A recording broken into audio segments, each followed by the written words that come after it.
Hello and welcome to another wonderful episode of I Am Port, where we bring Ghana's ports and maritime industry closer to you.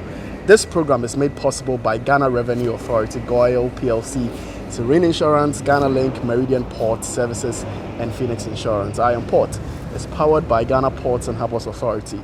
Our media partner is the Business and Financial Times. Viewers, this end of the year I Am Port episode is packed with a lot of exciting content, so stick with us. Let us begin with a recap of some of the prominent stories we shared with you across the year 2025. Then we'll be back with the main discussion.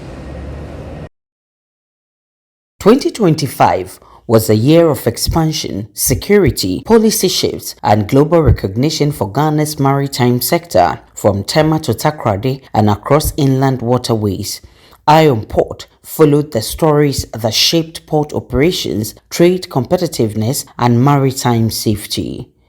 The year opened with Ghana Ports and Harbours Authority commissioning a state-of-the-art multi-purpose vessel named after former Director of Port Gordon Enim, boosting marine operations.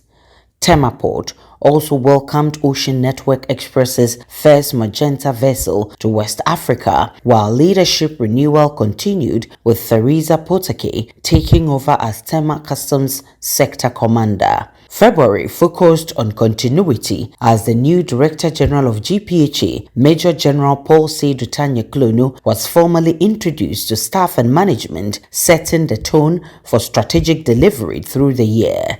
In March, GPHA industry players and Sahelian businesses jointly called for the removal of VAT on transit cargo following a ministerial tour of Tema Port, an appeal aimed at strengthening Ghana's position as a regional trade hub. April blended vigilance with growth. Customs intercepted opioid drugs valued at over 20 million cedis, reinforcing border security as the new Customs Commissioner, Brigadier General Ashong Anan, was introduced to the Tema collection. Tema Port also hosted the world's largest floating university, MV World Odyssey, alongside multiple cruise calls across the year. Commercially, MSC Turkey became the largest container ship ever to call Ghana, confirming Tema's readiness for mega vessels. Leadership changes continued with Captain James Richmond Quayson as Director for Takoradi Port and Tebon Zuma Esquire as Director for Tema Port. GPHA augmented operations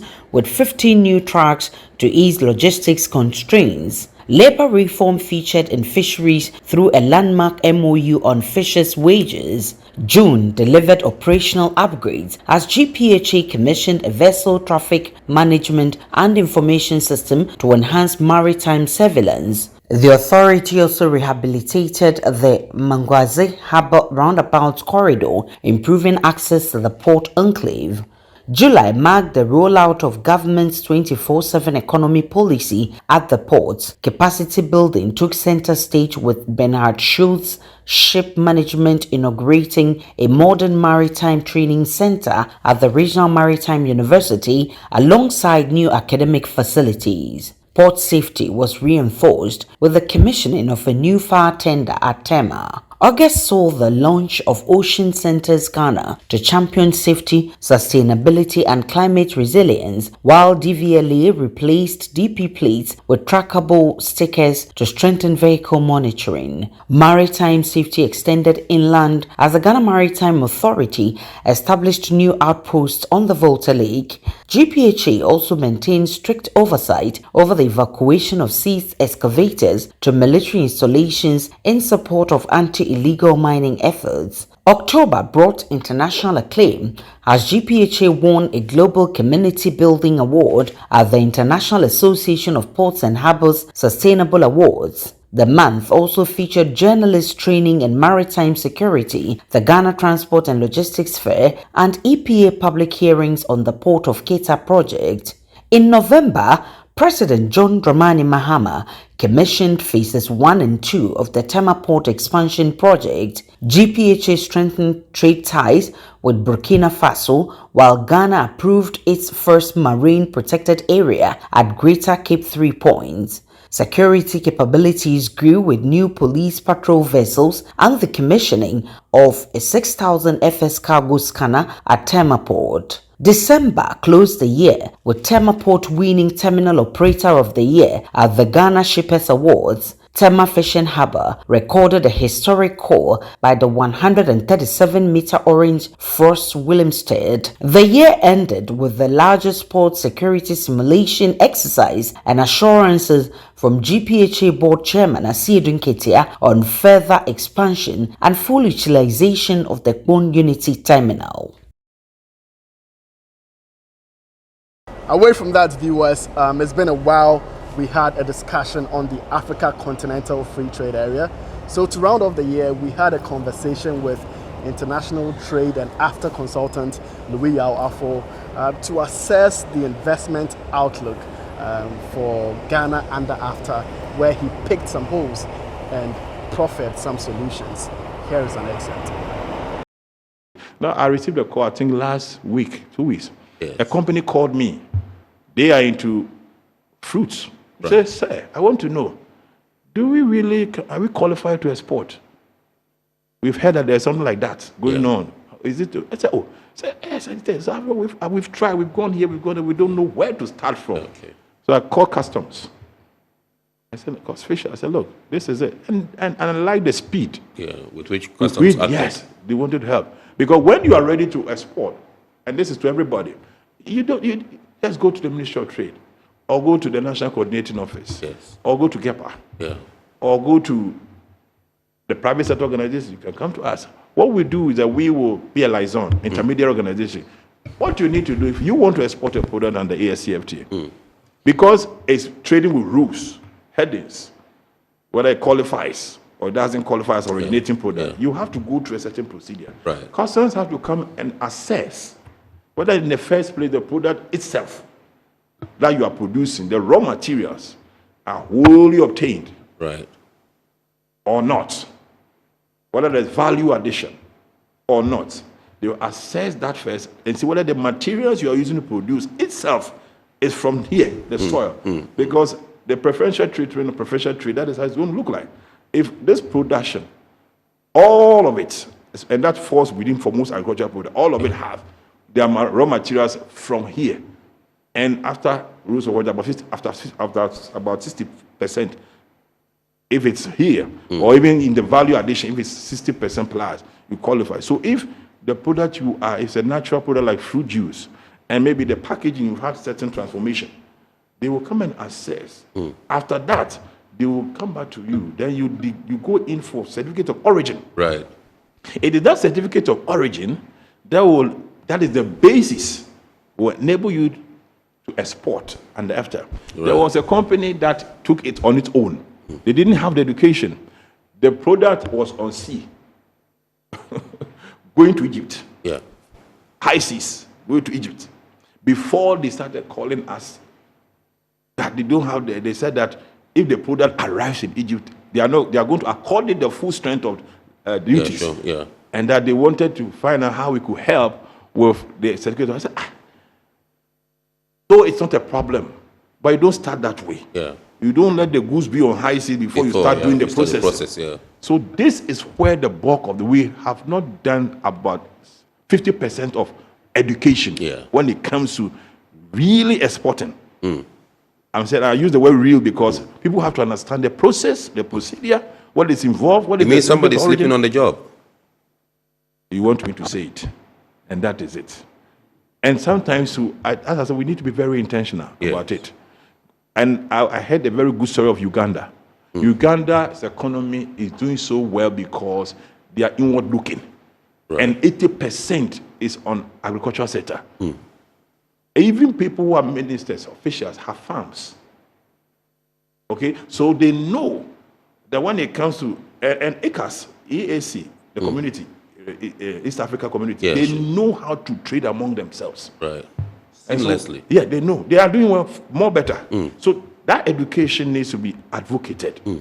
And I'm appealing to some of these, our donor partners, who have been sponsoring programs, that they should really tailor some of their sponsorship to really what some of these private sector and organizations like us request from them. Yes. For example, and I need to be very blunt about it. You go for maybe a concept, you submit a concept note that, look, I want to educate traders or cross-border traders about ABCD, the process of exporting or exporting the AfCFTA, and that is what you want. You draw the budget for them, and they go for what they want. That shouldn't be. Right. And so if we're able to look at that side, then we will bridge the gap of the misinformation and a little bit of the ignorance, which is very, very key. I can assure you that if we're able to do that, you will have what I call them the micro exporters. Ghana should start with that, micro exporters. Right. And customs and the port should really collaborate with these micro exporters. Because the micro exporters are on the move. Right. They are ready to take product to the next border. They're ready to take product to the next country. But they don't have that kind of information. Right. Awesome. All right. So in terms of services, you mentioned earlier, what is the challenge? Is it that those that offer these services are just not interested, or they haven't been sensitized or educated enough to understand that this is a huge opportunity they can capitalize on to rake in revenue? That's a very good question. Under the AfCFTA, services is complex. Services is a very technical area. And unlike the goose, unlike the protocol in goose. Right. But the protocol in trading services is a technical area. It needs a lot of, even at the world trade, it needs serious, one, technical expertise. Two, it needs a lot of negotiations. Right. Three, it needs a lot of sacrifice, giveaway. And most of the countries hide. You see, unlike the goods that have what we call, that depends on the rules of origin to work. The services don't. It's based upon what we call something like offer national interest and acceptance. Right. How does that mean? For example, let's use, let's say, financial services. A country like Mauritius is about an 80% financial service country. They are well advanced, well advanced. And maybe you want to go and open a financial company there. They said, oh, we have enough. We can't have more of such here. Yeah. What can you do? You can't do anything. Or maybe, let's say, the tourism, hospitality. Ghana, we don't have hotels, a lot. I don't know the number of five-star hotels Ghana have. I'm not sure it's up to 15. Yeah. So let's say a country like Seychelles that have very advanced hotels, more. They say, look, we think that we want to, invest, or we want to open more hotels or whatever. Yeah. And the Ghana's per its regulatory framework say, oh no, we have a lot here. Immediately that's a barrier. That shouldn't be. So they themselves should understand the framework, regulatory framework, and be transparent. That, oh, come, you can. We need. Very, very important, we need. It is at that negotiation level. It is at that level where, beyond liberalizing, you go to the extent of deregulating regularizing your offer.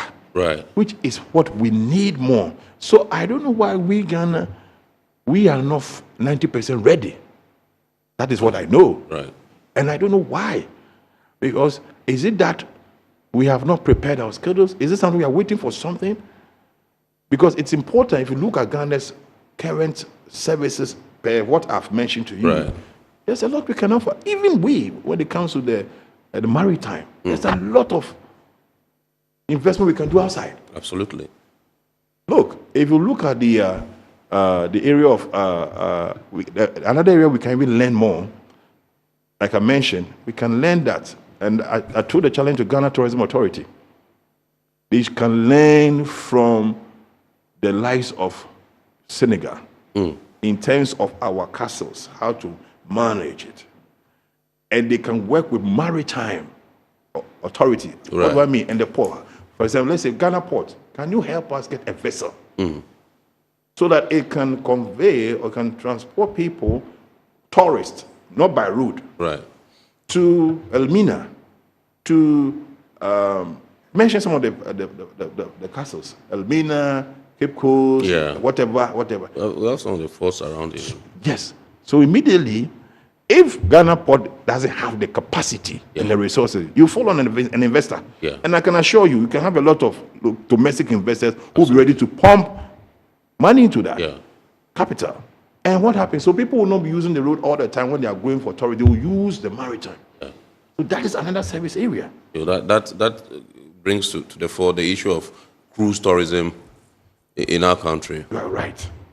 This is very important, and it will minimize, my words, some of the a lot of road business. Yeah. Maritime. So you come in here, so the maritime infrastructure, and they can help you. Right. Just as we have the maritime boat trying to try to secure our waters. Yeah. The same can be said when it comes to the tourism industry, the services side. We can learn. So if a company in, let's say, Dakar, chose the offer to Ghana, and we say, oh no, we are full, we have those expertise. Yeah. Of course, then you are blocking their services. So you can't have that national interest offer and acceptance. Yeah. And so then the services under ESF will delay. Yeah.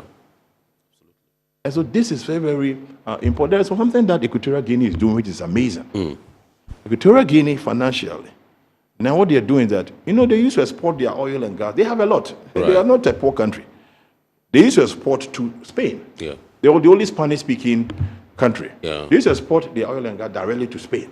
They said no.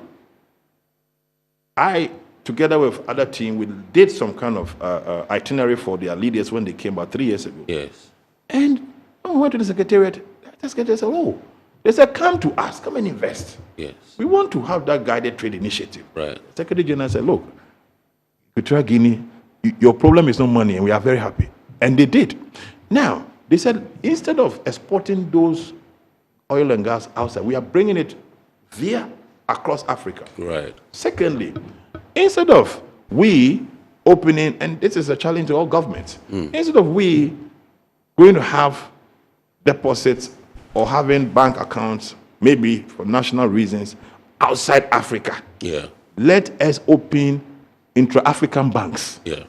So what they did is that they started opening financial banks across some of these state parties Right. to finance export and import. The Afrasian Bank is not enough. Afrasian Bank cannot finance the whole of export and Right. They can't. The same applies to Ghana, but they can't. Yeah. So if you have at the national level our capacity, like tailored certain banks or financial institutions, maybe let's say Ghanaism says reaches the capacity they can, and Yeah. so no, we cannot. Ghana is enough. I'm just making a point. Let's open another of Exim Bank, whatever name it comes under it, under in Togo. Yes. Then we move there. And then we keep moving. This is the way services is supposed to play. Absolutely. In terms of setups, in Right. terms of offer, in terms of acceptance, and sort of how it's executed. Remember, what you just watched is the abridged version. And there are more details if you watch the full conversation on our YouTube channel at Port. It is now time to hear a few comments that you shared with us during the course of our live show. When we are done, we'll go on break and then return with more news. Stay tuned. Mami Ajwa from Medina says, hello Iron Port. Digital trade in Ghana appears to be dominated by imports. Does this trend undermine AfCFTA's objectives of boosting intra-African trade and local manufacturing? I'm not the one saying, you see that somebody's, yes. You see, and look, Mona, I don't know, but I can be corrected. I'm told there's a certain agreement we are having with the Chinese government. Yeah. My fears, we're not going to be better off. We are not. For a growing industry like Ghana, man, we are not going to be better off. I'm appealing to the Minister of Trade to reconsider the 1D, 1F. It was the implementation that went bad. Right. And tie it to the 24-hour economy. Something can come out of it. And then tie it to the special economic zones. I don't know whether the law was passed. Parliament went on recess. I'm not sure they passed that law. Right. These 4 things I've mentioned, 1D1F, the 24-hour economy, special economic zones, tariffs. It is far better than the kind of agreements we have with these Chinese people. Why? Because the Chinese government gives money to its people to come and then, what do you call it, trade. Yeah. Where's now? The China malls. They are good, they are selling products, but 90% of the goods are not your goods. Yeah. There's even another one, American, European, there are many. And so some of these products that find themselves, like Mami Ajwa is saying. Yes. So yes, it has a way. Because when you do that, at the end of the day, you are not giving yourself the export capacity to produce and sell across intra-Africa. Right. Jude from Latebia Okoshi says, many businesses complain that non-tariff barriers still overweigh tariff benefits. What practical steps can be taken to remove these barriers so African goods can move freely through Ghana's ports? You see, the AfCFTA is just one conduit of the Africa we want. Right. We want to have one African market like the EU. We shouldn't compare ourselves to EU. We are not there yet. Right. And they started rigorously. So what happens is that when the first step is free trade. After free trade, you go to the External Customs Union. Right. Then you move to a very important one, harmonization of institutions. That is why the East African and the SADC are doing well. They have one external customs. So what it means is that whatever custom A does is the same replicated here and there. Yeah. Right. A time should come where you have the same custom harmonization among Nigeria border, Cote d'Ivoire border. You don't go and meet a different procedures as you move. That is the problem.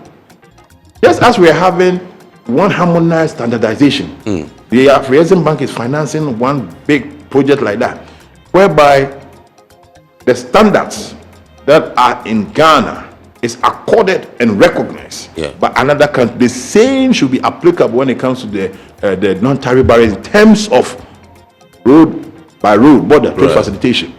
That is the only way.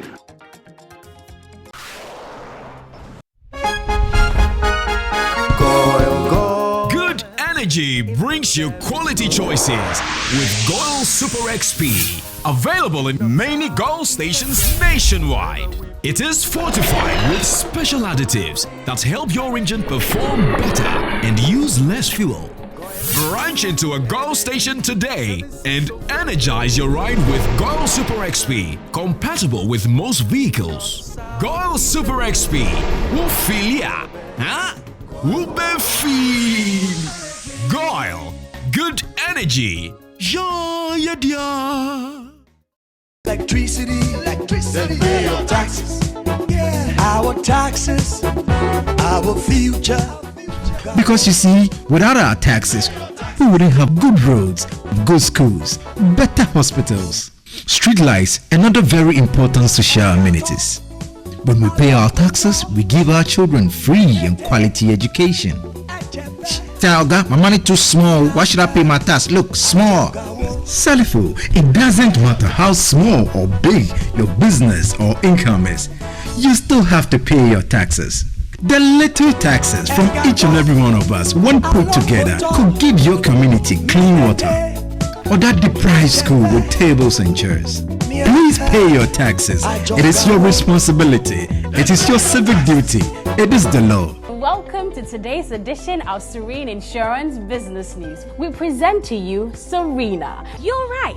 You can complete an entire insurance process for the purchase of any motor and other insurance products, from onboarding to issuing a motor insurance sticker and policy certificate, all on WhatsApp in less than 10 minutes. Serena is simple to use and it prioritizes user ease and flexibility. You can either use voice notes or text to effortlessly issue your instant policy, cross-platform renewals, claims, and also process your payments through mobile money, Visa, and MasterCard. To engage Serena, just search for Serena Insurance on all social media handles and scan the Serena barcode or save her number 0500 517 114 and start chatting her on WhatsApp immediately. There you have it. Serena is not just a tool, it's an innovation by Serene Insurance designed to redefine how motor and travel insurance are accessed and managed. Speed, convenience, and reliability.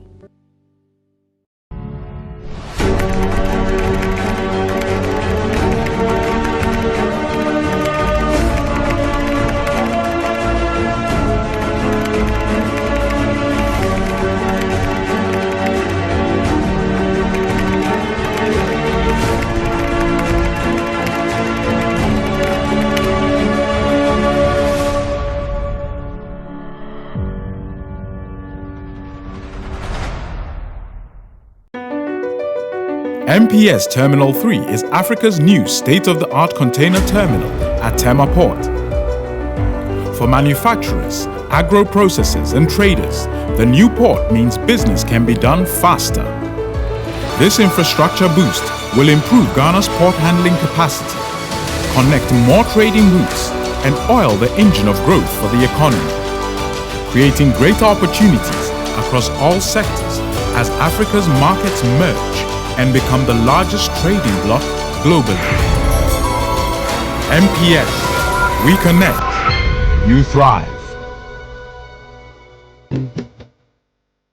At Phoenix Insurance, we make the unpredictable predictable and the uncertain certain with our range of products, including motor insurance, fire insurance, engineering insurance, marine insurance, accident insurances, and all types of bonds. We have you covered. We also support you with risk management advice to enable you stay focused on your business. Take a policy with Phoenix Insurance today. We help you rise from adversity stronger and more secure. Contact us on 0302 246319 or 0302 246644 or any of our branches, agencies, and brokers spread across the nation. You can as well connect with us on our WhatsApp chatbot. FIBA is waiting to assist you. Make the future predictable with Phoenix Insurance. Phoenix Insurance, a delightful service experience delivered with wisdom.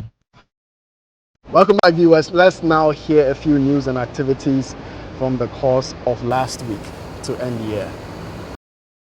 The Director General of the Ghana Ports and Harbours Authority, Major General Paul Seydou Tanya-Kulono, has received the Chief of Defence Staff of the Ghana Armed Forces, Lieutenant General William Ejapong, at the GPHA Towers in Tema. The visit, which took place on Monday, 22nd December 2025, formed part of a familiarization engagement aimed at acquainting the Chief of Defence Staff with the operations of the authority and exploring areas of strategic collaboration between GPHA and the Ghana Armed Forces. During the engagement, Lieutenant General Ejapong was briefed on GPHA's mandate, ongoing port infrastructure developments, and key operational activities across Ghana's ports. Discussions also focused on strengthening cooperation in critical areas including port security, logistics support, and the protection of national maritime assets. Let me also acknowledge the collaborations that we have been having together.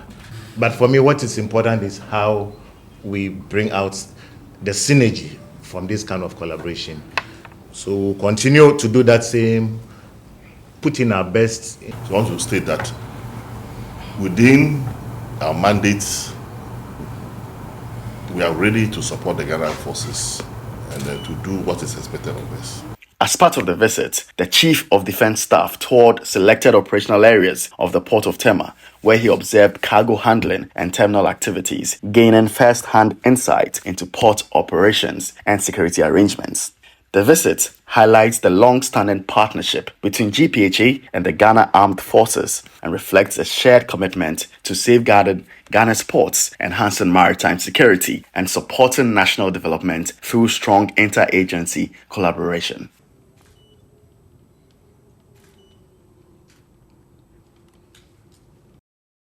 The Director of Port Tema, Tibon Zuma Esquire, has held his first official Durbar with the staff of the Port of Tema, using the engagement to reflect on key developments in 2025 and outline major operational priorities for 2026. The meeting, held on Tuesday, 23rd December 2025 at the forecourt of the Marine Block, brought together management and staff in what was positioned as a platform for transparency, alignment, and shared responsibility in driving port performance. A major highlight of the address was management's decision to fully operationalize the Pong Unity Terminal for transit cargo operations, effective January 2026. The move is expected to improve cargo flow efficiency and strengthen Ghana's competitiveness as a regional transit hub for landlocked countries. Along the line, we got a directive from government that there has been a lot of improvement with the Sahelian countries, and that we should dedicate a terminal for them as transit customers. And boom, was identified as such. Since then, we have stopped moving the UCL boxes there, and we have been planning to move the transit trade to boom. Looking ahead to 2026, the Director of Port outlined priority initiatives, including the completion of dredging works, expansion of the reefer terminal to ease congestion, improved port lighting, and better quayside sanitation facilities to enhance safety and working conditions. Reefer terminal. Today we have reefer outside and reefer inside at T2.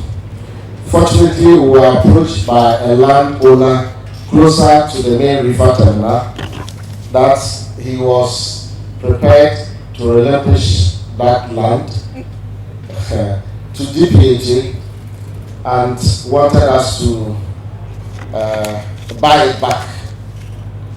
We thought that it was the best opportunity, so we have jumped onto it and we are going to buy back that land. The purpose of it is to expand the main reefer terminal and to collapse the one that is inside T2.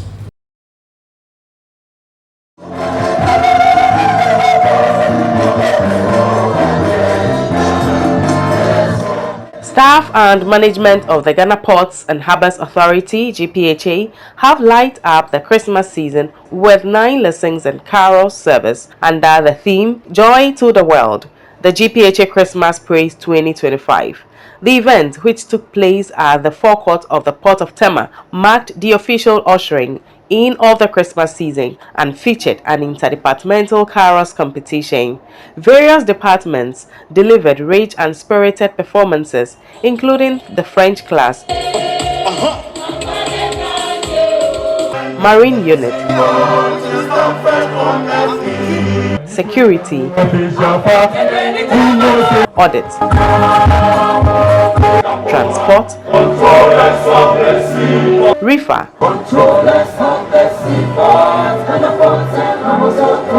Golden Jubilee Terminal,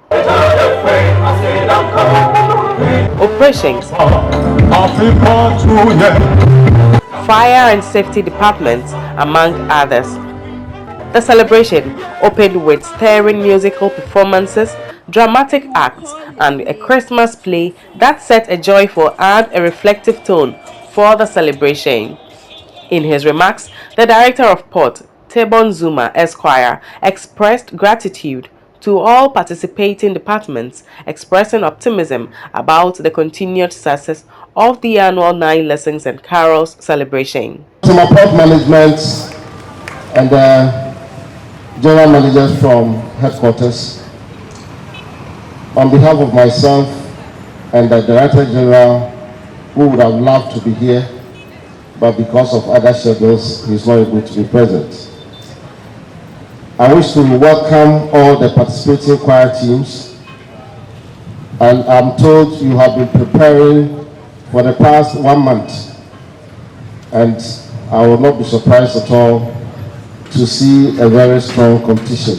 Speaking at the event, the Marketing and Public Affairs Manager of the Port of Tema, Abenasewa Opoku Ofosu, described the 9 Lessons and Carols service as a cherished tradition of GPHA, explaining that it provides an opportunity for reflection, celebration, and unity amongst the staff.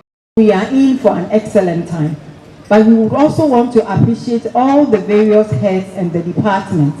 We have seen the commitment, the costumes that you have gone to buy at your own expense. It tells us that indeed this is an event that has come to stay.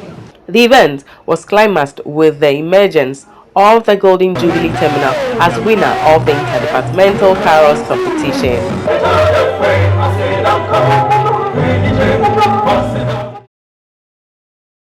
This brings us to the close of the 2025 edition of Iron Port.